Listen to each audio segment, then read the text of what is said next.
क्या आप express entry pool में मौजूद हैं और अपनी सिलेक्शन का वेट कर रहे हैं? आज की इस वीडियो में जानिए कि आप अपनी इमिग्रेशन को किस तरह से यकीनी बना सकते हैं और क्या बैकअप प्लान आपके पास मौजूद होना चाहिए अगर आप कैनेडियन इमिग्रेशन के कट ऑफ को मीट नहीं कर पा रहे। Watch this video till the and.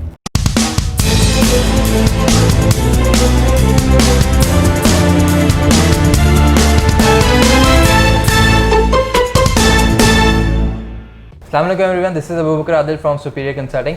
आज की इस वीडियो में हम स्पेसिफिकली डिस्कस करने जा रहे हैं कि जो हज़रात एक्सप्रेस एंट्री पूल में मौजूद हैं बट उनका स्कोर काफ़ी लो है and they have been waiting for the selections for so long, तो उनके पास क्या बैकअप इमिग्रेशन प्लान होना चाहिए जिसकी बुनियाद पर वो अपनी इमिग्रेशन को यकीनी बना सकें। तो इन सब चीज़ों पर डिस्कशन करेंगे एंड इस डिस्कशन के लिए we are once again honour to have our CEO and senior consultant mister Adil Ismail. अस्सलाम वालेकुम सर। वालेकुम अस्सलाम। How are you? Thank you, अल्हम्दुलिल्लाह।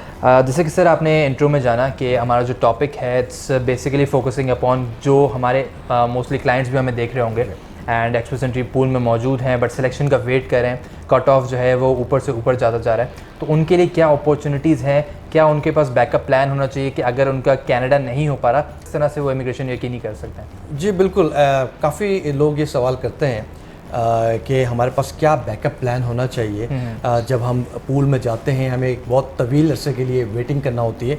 मेरे पास भी जब क्लाइंट्स आते हैं, रिटेन होते हैं और जब पॉलिसीज़ जो है वो आगे पीछे हो रही होती हैं तो सिलेक्शन में डिलेज होते हैं या फिर ये भी सिचुएशन क्रिएट होती है कि कुछ हजरात जिनको 7 बैंड्स लेना था वो नहीं ले सके, ऐसे 6.5 ले रहे हैं या 6 ले रहे हैं, तो ऐसे हज़रात ऑब्वियसली उनके चांसेस ऑफ सिलेक्शन कम हो जाते हैं क्योंकि जब आप टारगेट को मीट नहीं कर पाते तो आपके चांसेस ऑफ सिलेक्शन भी जो है वो कम होते हैं। वेयर एज कभी कभी जिस तरह से इस साल पिछले साल से जो हुआ है कि गवर्नमेंट ऑफ कनाडा ने फेडरल स्किल वर्कर के जो कट ऑफ पॉइंट्स है उसको बड़ा इंक्रीज़ किया है, तो जो हज़रात 450-60 भी पॉइंट्स बना रहे हैं और बना चुके हैं वो पूल में स्टिल वेट कर रहे हैं और उनका सिलेक्शन नहीं हो पा रहा। तो ऐसी सूरत हाल के अंदर उनको वाइल दे आर वेटिंग दो चीज़ें हो सकती हैं। एक तो ये है कि कैनेडियन इमिग्रेशन पे ही फोकस करें और अपनी प्रोफाइल को इम्प्रूव करने की कोशिश करें और कुछ वो इकदाम जो हम मुख्तलिफ वीडियोस में भी और अपने ईमेल्स के थ्रू भी अपने क्लाइंट्स को हम बता रहे होते हैं कि वो CRS को इम्प्रूव कैसे कर सकते हैं, उसके ऊपर तवज्जो दें। सबसे इम्पॉर्टेंटली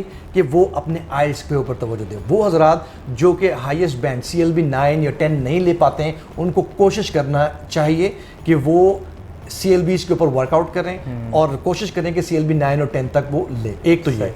दूसरी इंपॉर्टेंटली है कि जो हजरात मैरिड कपल्स हैं जो अप्लाई कर रहे हैं वो अपने स्पाउसेस को जो है वो आइल्स करवाएं, अगर नहीं करवाया हुआ ECA करवाएं, एजुकेशनल क्रेडेंशियल रिपोर्ट जो होती है उनकी क्वालिफिकेशन की वो करवाएं। ये सिग्निफिकेंट बूस्टअप आपको करते हैं आपकी प्रोफाइल के अंदर। तो आपके point, it's a game of points, तो आपको पॉइंट्स जब आपके इंक्रीज होंगे तो ही आपके चांसेस आपके बढ़ेंगे।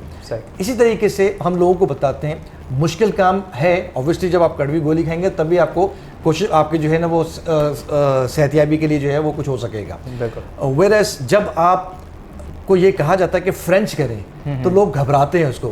हम ये कहते हैं कि बेसिक लेवल की फ्रेंच है, कोई आपको तकरीर नहीं करनी है, उसके अंदर किताबें नहीं लिखनी। बेसिक लेवल की अगर आप फ्रेंच कर लेंगे तो उससे आपको जो है वो पॉइंट्स भी मिलेंगे और आपकी प्रायोरिटी भी बढ़ेगी। सही। तो ये इम्पॉर्टेंटली है वो हजरात जो ये बैठे हुए हैं और देख रहे हैं उनको चाहिए कि अपने इर्द गिर्द देखें, अपने अगर रिश्तेदारों में चेक करें कि क्या उनके कोई रिलेटिव मैनिटोबा, सस्कैचुअन, एल्बर्टा वगैरह में रिहाइश पजीर हैं ओंटारियो को छोड़ के, क्योंकि मोस्टली सबके जो है ना रिलेटिव्स वगैरह फ्रेंड वो ओंटारियो में होते हैं। ओंटारियो को छोड़कर अगर किसी ऐसे प्रोविंस में मौजूद है specifically and specially Manitoba and Saskatchewan में, तो इनके चांसेस ऑफ सिलेक्शन 98% तक बढ़ जाएंगे और उनकी सिलेक्शन की उम्मीद सबसे ज़्यादा हो जाएगी। तो ये वो कुछ अवामिल हैं जो हम गाहे बगाहे लोगों को कहते रहते हैं कि प्रोविंशियल नॉमिनीज के ऊपर तवज्जो करें। प्रोविंशियल नॉमिनीज में भी आपको बैलेटिंग का सामना करना पड़ता है। हरगिज़ और कतन ऐसा नहीं हो सकता कि हमने अगर कहा कि आपको फेडरल में लेके गए, फेडरल में आप मीट नहीं कर रहे हैं पॉइंट्स को, तो PNP में हमने अप्लाई किया तो आपको 101% आपको कोई सिलेक्शन हो जाएगी। आपको पूलिंग में बैलेटिंग का सामना तो करना पड़ेगा, कंपीट करना पड़ेगा। मिलियंस और मिलियन जो प्रोफाइल्स फाइल हो रही हैं और उसमें अपनी ये यहाँ पर लक फैक्टर भी होता है, यहाँ पर इम्प्रूवमेंट के लिए अपनी भी कोशिश इसमें शामिल होती है। तो PNP को जो है वो हम टारगेट करते हैं और करते रहेंगे। उसके बावजूद भी उसके बावजूद भी अगर आपकी सिलेक्शन नहीं होती है और आप वेट कर रहे हैं, साल भर प्रोफाइल चलाइए और अभी तक आपका रिजल्ट नहीं आया, 1.5 साल हो चुका है अभी तक रिजल्ट नहीं आया, उसके लिए आपको चाहिए कि आप सिर्फ एक वन वे अगर विजन के ऊपर काम करेंगे तो आपके लिए आपका जो है वो काम बनेगा नहीं। आपको चाहिए कि जो और स्किल इमिग्रेशन प्रोग्राम्स हैं सच एज आपका ऑस्ट्रेलियन इमिग्रेशन, लोग इसकी तरफ तवज्जो नहीं देते, वो कि ऑस्ट्रेलियन इमिग्रेशन जो है वो थोड़ा सा स्ट्रिंजेंट हो चुका है, सख्त हो गया है, लेकिन स्टिल ऑप्शन इज अवेलेबल। अपनी प्रोफाइल को चेक करवाएं कंसल्टेंट से और उनसे देखें कि वहाँ पर क्वालिफाई कर रहे हैं नहीं कर रहे हैं।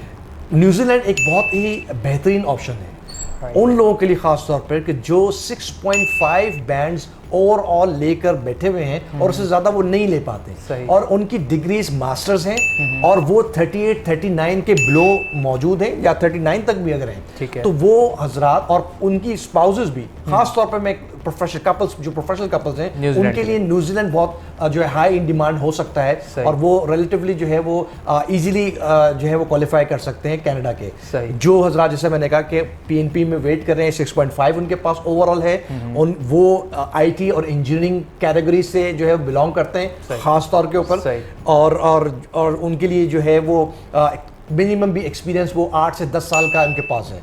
स्पाउस के पास भी वर्किंग एक्सपीरियंस है और वो भी खुद भी 4 इयर्स बैचलर्स डिग्री या मास्टर्स डिग्री होल्डर है। इस बुनियाद पर न्यूजीलैंड के चांसेस ऑफ सिलेक्शन बहुत अच्छे हैं और बहुत बेहतर हो सकते हैं। तो लोगों को चाहिए कि न्यूजीलैंड की तरफ भी तवज्जो दें और जो लोग नहीं वहाँ क्वालिफाई कर रहे हैं तो वो यहाँ पर भी अपनी किस्मत आजमाई कर सकते हैं with proper documentation and proper evaluation first. इसके अलावा स्किल इमिग्रेशन के अंदर आपके पास हांगकांग भी है, निगलेक्टेड कंट्री है, लोगों को चूँकि मालूम नहीं है। हमारा सारा एनर्जी और रुझान ये होता है कि हम फॉरेन ऐसी कंट्री में चले जाएं जो गोरों की साइड आपके अंदर वेस्टर्न साइड ज़्यादा हो, अगर आप इसको ब्रिटिश चाइना भी कहा जाता है, ठीक है ना, अपने तहत ये एक हाई टेक कंट्री है बिल्कुल। और आप ये समझ लीजिए कि दुबई से भी 3 टाइम्स हाई टेक जो है वो कंट्री है। Opportunity those who are highly skilled, उसके लिए भी आपके पास मिनिमम भी आइल्स बैंड आपके पास 5 और 5.5 भी अगर है और लेकिन आपकी वर्किंग एक्सपीरियंस एक सीनियर मैनेजर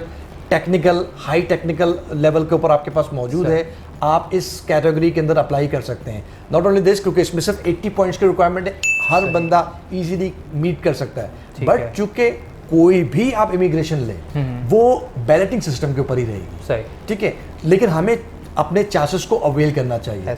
अगर हम इस पे मायूस हो जाएं कि बैलेटिंग सिस्टम है, यहाँ पर भी मैं जाऊँगा बैलेटिंग है, वहाँ पर भी बैलेटिंग है, तो कुछ होगा नहीं मेरा, तो इस तरीके से आप अपना जो है वो टेस्टिफाई नहीं कर सकते और आप किसी जगह पर होप नहीं कर सकते। तो ये कुछ कंट्रीज़ हैं जिनको हमें देखना चाहिए और बैकअप प्लान के तौर पर बैक एंड के ऊपर इसके ऊपर वर्किंग करना चाहिए। अगर वो हजरात जो रीलोकेशन चाहते हैं और उनका मेन टारगेट सिर्फ कनाडा नहीं है, रीलोकेशन है, डुअल नेशनलिटीज़ है या परमानेंट रेजिडेंसी है फॉर अदर कंट्रीज, उनके लिए ये बेस्ट ऑप्शन है।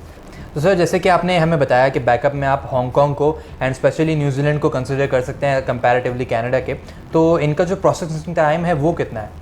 देखिए बैलेटिंग सिस्टम जैसे मैंने कहा कि बैलेटिंग सिस्टम पर ही है, प्रोसेसिंग टाइम जो न्यूजीलैंड का भी साल भर के अंदर ही है, ठीक है, और same is the case with Hong Kong. ये 6 से 8 महीने 10 महीने क्वार्टरली इनके जो है ना, इनका मंथली नहीं होता कट ऑफ और राउंड जो है इन्विटेशन के नहीं होते हैं, ये क्वार्टरली मूव करते हैं हांगकांग वाले, और ये हाईली स्किल प्रोग्राम है तो इसलिए लिमिटेड लोग अप्लाई भी करते हैं और लिमिटेड लोग सेलेक्ट भी होते हैं। तो एक अच्छा है कि लोग जिस जगह पर रुझान नहीं होता वहाँ पर एप्लीकेशन जब मूव करते हैं तो वहाँ पर चांसेस ऑफ सिलेक्शन आपकी हो जाती है। न्यूजीलैंड चूँकि अब मोस्ट कोविडेड होते जा रहा है इस वजह से कि कोविड सबसे पहले वहाँ से रिड ऑफ हुआ है, तो मैं समझता हूँ कि लोगों को अब कंसिडर करेंगे इसको भी, और न्यूजीलैंड एक अच्छी प्लेस है, अच्छी जगह है, प्रोसेसिंग टाइम भी इसका साल भर के अंदर है। सही। तो सर कट ऑफ पॉइंट्स का भी बताते चलिएगा for New Zealand and Hong Kong as well.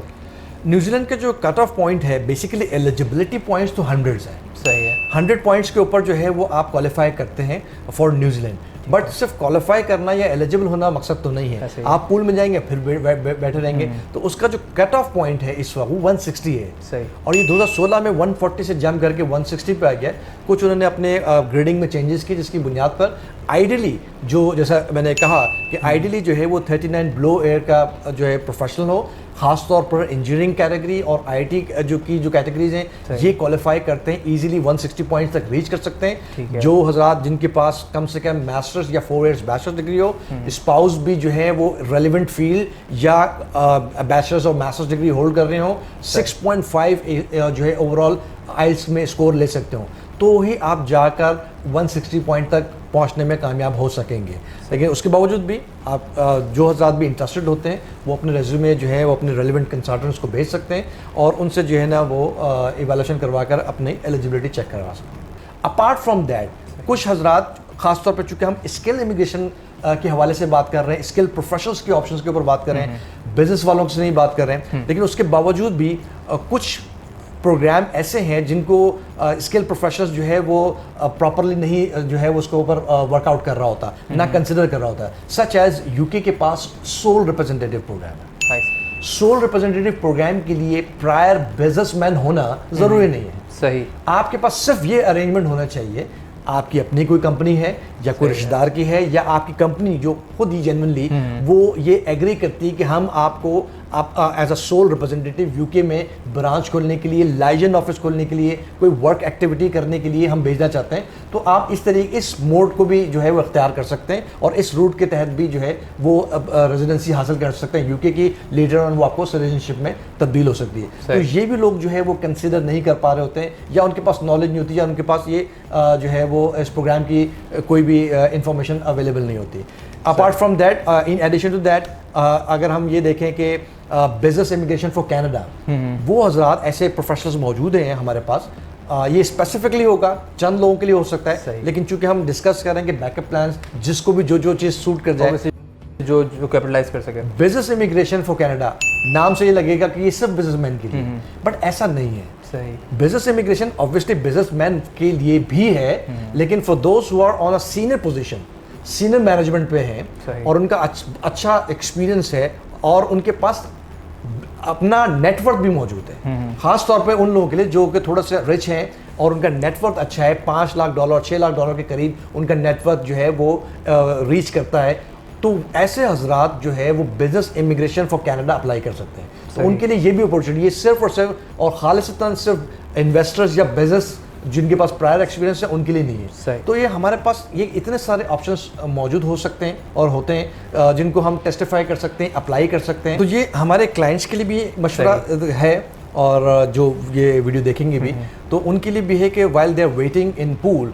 तो उनको क्या क्या चीज़ें करना चाहिए। अक्सर और बेशतर तो हम उनको बताते रहते हैं, इन्फॉर्म करते रहते हैं कि while you are waiting, obviously हर डे आपको जो है ना वो कंसल्टेंट फ़ोन करके ये नहीं कह सकता कि ना आज ये चीज़ चेंज हुई है या आप सेलेक्ट हुए या नहीं हुए। तो हम ये चीज़ें जो ये बड़ी मुफीद साबित होती हैं, वीडियो के थ्रू ही जो है ना क्लाइंट्स तक बात पहुंचा देते हैं कि how to improve in CRS या how to improve your CRS score और बैकअप प्लान्स और क्या क्या हैं, कौन कौन सी चीज़ें हैं। लेकिन उसके लिए ज़रूरी है क्योंकि हम हर प्रोफाइल को जाकर चेक करें इंस्टेड और उनको इनवाइट करें और उनको कहें आगे से वो कहें हम इंटरेस्टेड नहीं है। तो बेहतर यही है कि जब ये चीज़ उनके सामने आए और उनको ये रिवील हो कि ये बैकअप प्लान्स मौजूद हैं तो वो अपने प्रोफाइल्स को शेयर करें या डिस्कस करें। कॉल करके भी हमें कर सकते हैं और हमें अपॉइंटमेंट लेकर जो है वो ऑफिस भी आ सकते हैं और या वीडियो लिंक के ऊपर एक अपॉइंटमेंट जो है ना वो ले सकते हैं ताकि हम हर प्रोफाइल को फिर देखकर अकॉर्डिंगली फिर उनको गाइड करें कि वो कहाँ के लिए हो सकते हैं और किस तरीके से हम आगे बढ़ सकते हैं। सही, thank you so much for that much useful information. I am very much sure कि जो हज़रात इस वक्त एक्सप्रेस एंट्री पूल में मौजूद हैं, बी इट आवर क्लाइंट्स और अदर जो एस्पायरेंट्स हैं, उनके लिए ये वीडियो काफ़ी हद तक मुफीद साबित होगी। एंड फर्दर अगर आप इसमें कोई भी असिस्टेंस चाहते हो तो you can call us on the given mention numbers. Thank you for watching.